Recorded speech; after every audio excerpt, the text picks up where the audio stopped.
बिस्मिल्लाहिर्रहमानिर्रहीम। अस्सलाम वालेकुम। कैसे हैं आप सब? उम्मीद करती हूँ आप सब ठीक होंगे। अल्लाह ताला आपको अपने घरों में खुश रखे, आबाद रखे।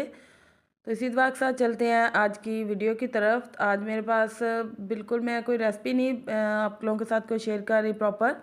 तो आज मैं आप लोगों के साथ अपनी सुबह से दोपहर तक की रूटीन शेयर करूँगी। तो सुबह के टाइम मेरे घर कुछ मेहमान आए हुए थे, तो उनके लिए मैंने नाश्ता तैयार करना था।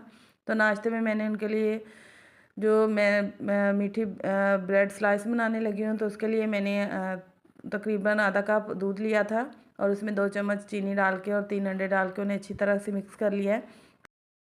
और उसके बाद ऑयल जो है वो मैंने तवे पे डाल दिया है। और इसी तरह मेहमान मेरे घर में 3-4 मेहमान आए हुए हैं, तो सबके लिए, घर वालों के लिए भी और मेहमानों के लिए भी नाश्ता रेडी करूँगी। तो पहले सबसे मैंने मेहमानों बच्चों को तो स्कूल भेज दिया है, तो अब मेहमानों के लिए मैं नाश्ता रेडी कर रही हूँ। तो उसके बाद बाकी घर वालों का नाश्ता बाद में बनाऊँगी। तो यहाँ पे जो मैं स्लाइस बना रही हूँ मीठे, तो उसके बाद फिर मैं अंडे फ्राई करूँगी और पराठे वगैरह बनाऊँगी। तो ये देखें, स्लाइस मैंने मीठे जो हैं वो सारे रेडी कर लिए हैं। तो यहाँ पे मैं 3 अंडे फ्राई करूँगी। और क्योंकि बच्चों ने अंडे खाने हैं, बड़ों ने कहा है, बोला है कि हम अंडे नहीं खाएंगे, तो सालन पड़ा हुआ था, उनको वो सालन ही दूंगी। क्योंकि मेहमान मेरे घर कल से आए हुए हैं और कल उनके लिए मैंने जो खाना बनाया था वो उसकी रेसिपी मैंने आप लोगों के साथ शेयर की थी। तभी अंडे फ्राई करूँगी और साथ ही मैं पराठे बनाऊँगी। और अभी मेरा आज बेटा भी बड़ा स्कूल नहीं गया हुआ, तो उसके लिए मैंने फिर वो आया, उसने बोला मुझे भी एक स्लाइस और एक अंडा बना दे, मैं बस वही खाऊंगा। उसकी तबीयत कुछ ठीक नहीं थी, तो उसके लिए फिर मैंने एक अंडा फ्राई किया और 2 स्लाइस मैंने उसको गर्म करके दिए। तो उसने वो स्लाइस और अंडा वो खा लिया और बस उसने वही नाश्ता किया। क्योंकि वो उसकी तबीयत ठीक नहीं थी, तो उसने बस चाय के साथ वही एक स्लाइस ले लिया। और यहाँ पे नाश्ता रेडी कर रही थी, तो हमारी गैस जो है बिल्कुल ही हल्की हो गई थी। गैस ने बहुत तंग किया हुआ है। तो यहाँ पे मैंने स्लाइस वगैरह और अंडे फ्राई कर लिए थे, तब पराठों की बारी थी। तो जब पराठे बनाने की बारी आई तो गैस बिल्कुल ही कम हो गई थी और बहुत मुश्किल से मेरे पराठे बने, तैयार किए।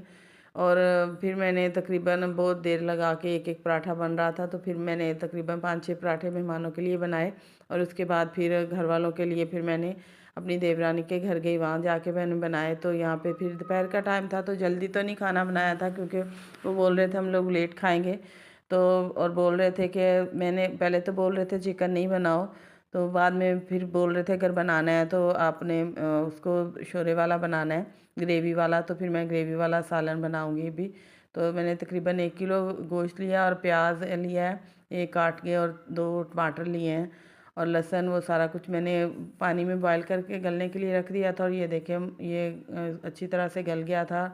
तो मैंने अपने घर रखा था, लेकिन फिर बिल्कुल गैस हल्की हो गई थी। तो फिर मैं, साथ मेरी देवरानी का घर है, तो वहाँ उनके घर में हीट गन लगा हुआ है। तो क्योंकि हमारा गैस का बहुत ज़्यादा मसला चल रहा है, तो फिर उनके घर हीट गन से गैस अच्छी आ जाती है। तो मैंने इसलिए उनके घर गई और वहाँ पे जाके फिर मैंने सालन और रोटी बनाई। तो यहाँ गोश्त जो है वो अच्छी तरह से फ्राई हो गया था। तो फिर मैंने इसमें जो अदरक और सब्ज़ मिर्च मैंने पीस के रखी हुई थी वो इसमें ऐड कर दी है। और इसकी अच्छी तरह से भुनाई करके, तो अब बाकी जो पाउडर मसाले हैं वो इसमें अब डाल दूँगी। और पाउडर मसाले डाल के तो अच्छी तरह से इसकी भुनाई करूँगी। नमक, मिर्च, धनिया और काली मिर्च, हर चीज़ मैंने साथ ही डाल दी। हालांकि मैं बाद में मसाले डालती हूँ, धनिया वगैरह, लेकिन मैंने साथ ही, क्योंकि उनके घर लेके गई थी, साथ ही मैंने एक साथ ही मिक्स करके डाल के। तो यहाँ पे आलू साथ डालिए थोड़े से। और क्योंकि ग्रेवी वाला बनाना था, तो आलू बच्चे शौक से खा लेते हैं, तो इसलिए मैंने साथ आलू डाल दिए। और पुलाव जो है वो अपने घर, मैं यखनी यखनी पुलाव बना रही थी, तो मैं अपने घर उसको बॉयल होने के लिए गोश्त को रख के आ गई थी हल्की आंच पे। मैंने कहा बॉयल होता रहेगा, तो घर जाके फिर पुलाव बना लूँगी। तो सालन की अच्छी तरह से बुनाई हो गई है। तो मेहमानों को भी ज़रा जल्दी थी, उन्होंने जाना था किसी के घर। तो मैंने फिर जल्दी जल्दी, तकरीबन 3 बज गए थे, तो फिर मैंने जल्दी जल्दी इसमें जो इसकी बुनाई हो गई, तो इसमें ज़रूरत के हिसाब से इसमें पानी डाल दिया और इसको पकने के लिए रख दिया। और जब बॉयल आ जाएगा इसमें अच्छी तरह से, तो इसमें मैं धनिया ऐड कर दूंगी। और बाकी सारी चीज़ें, तो रोटी भी मेरी बन के रेडी हो गई थी साथ ही। और यहाँ देखें, माशाल्लाह माशाल्लाह, सालन बन के मेरा बिल्कुल रेडी हो गया। तो बस इसमें एक धनिया मैंने डालना है। बाकी अब घर जाके तो मैं पुलाव बनाऊंगी, क्योंकि मैंने जो यखनी पुलाव रखा हुआ है, तो उसके लिए भी मैंने गोश्त बॉईल करने के लिए जो रख के आई थी, तो उसमें मैं जो जो चीज़ें डालती हूँ वो दिखा रही हूँ आपको। तो ये सारे मसाले मैंने गोश्त में जब बॉईल करने लगी थी, तो इसमें सारी चीज़ें ये डाल के, तो ये मैं वीडियो शूट करके गई थी और रख के गई थी। और यहाँ पे आज जब मैं आई तो वापस आई तो तकरीबन जो है वो गोश्त जो मैंने तकरीबन 15 से 20 मिनट के बाद मैंने आके तो देखा तो तकरीबन जो गोश्त है वो अच्छी तरह से गल गया था और यखनी तैयार हो गई थी। तो साथ ही मैंने हर चीज़ तैयार करके रख के गई थी, तो साथ फिर मैंने जल्दी जल्दी जो है वो पुलाव बनाया और रायता तैयार किया, रोटियां भी तैयार हो गई थी मेरी।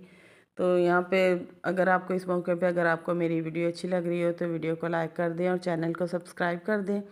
और आप भी बताइएगा कि आपके गैस का मसला है या नहीं। हमारे तो यहाँ पे बहुत ज़्यादा गैस का मसला चल रहा है और हम लोग के कभी तो बिल्कुल बंद हो जाती है और कभी बिल्कुल हल्की हल्की आती है। तो यहाँ पे ये देखें बिल्कुल लाइट जो गैस आ रही थी। तो यहाँ पे फिर मैंने तकरीबन बाकी चीज़ें तो तैयार थी, सिर्फ मसाला भून के तो मैंने इसका गोश्त की भुनाई करनी थी और पुलाव मेरा रेडी हो जाना था। तो मेहमानों के आने पे जैसे गैस का मसला जो होता है वो ज़्यादा ही लगता है, क्योंकि आम घर में तो बंदे ने नॉर्मल खाना बना के तो गुजारा कर लेता है कि चलो सालन बनाया हल्का सा और रोटी बनाई और कर लिया, लेकिन मेहमान आए हों तो 2-3 डिशें तो लाजमी बनती हैं। तो यहाँ पे मैंने फिर पुलाव जब रेडी कर रही थी तो यहाँ पे गोश्त की भुनाई हो गई थी अच्छी तरह से और मैंने फिर एक बिरयानी का साशे इसमें डाल दिया और नमक डाल दिया, बस इसमें और कुछ नहीं डाला मैंने ज़्यादा, सिर्फ ये 2-3 चीज़ें ही डाली। बाकी तो जो यखनी बनाई थी उसमें मैंने ये सारी चीज़ें डाली थी। तो यहाँ पे जो थोड़ी सी यखनी है वो डाल के इसकी भुनाई करूँगी, जो मैंने मसाला डाला है तो इसको भून के फिर जो बाकी यखनी मैंने निकाल के रखी थी तो वो मेरी तकरीबन चावलों के हिसाब से पूरी थी। तो यहाँ पे चावल जो है मैंने पानी से निकाल के रख लिए हैं और पानी में बॉयल आ गया है और इसमें चावल जो है वो सारे अब ऐड कर दूँगी और इसे हल्के हाथों से हिला के तो इसे मतलब थोड़ी देर के लिए दम पे रख दूँगी, क्योंकि पानी मैंने थोड़ा कम ही डाला है, हल्की आंच आ रही है, गैस बहुत हल्की है तो पानी मैंने कम इसलिए डाला है कि अगर हल्की आंच पे चावल पकेंगे तो वो पानी कम ही लेंगे। तो यहाँ पे ये देखें चावल मेरे बन के बिल्कुल रेडी हो गए हैं। रायता सलाद भी मैंने बना लिया और सालन में मेरे अब अभी धनिया मैंने डालना है, तो धनिया डाल के फिर मेहमानों के सामने खाना डाल के सारा पेश करूँगी। और मेहमानों को जो खाना दिया है उसकी वीडियो मैंने शूट नहीं की। तो यहाँ पे ये देखें सालन में जो धनिया डालने वाला है वो भी मैं इसमें धनिया डालूँगी, क्योंकि सालन मैंने उधर बनाया था तो धनिया नहीं लेके गई हुई थी। तो यहाँ पे धनिया डाल के तो अभी सारी चीज़ें प्रॉपर बना के तो मैं मेहमानों के सामने पेश करूँगी। तो मेरी वीडियो यहाँ तक, मुझे दीजिए इजाज़त। अल्लाह हाफ़िज़।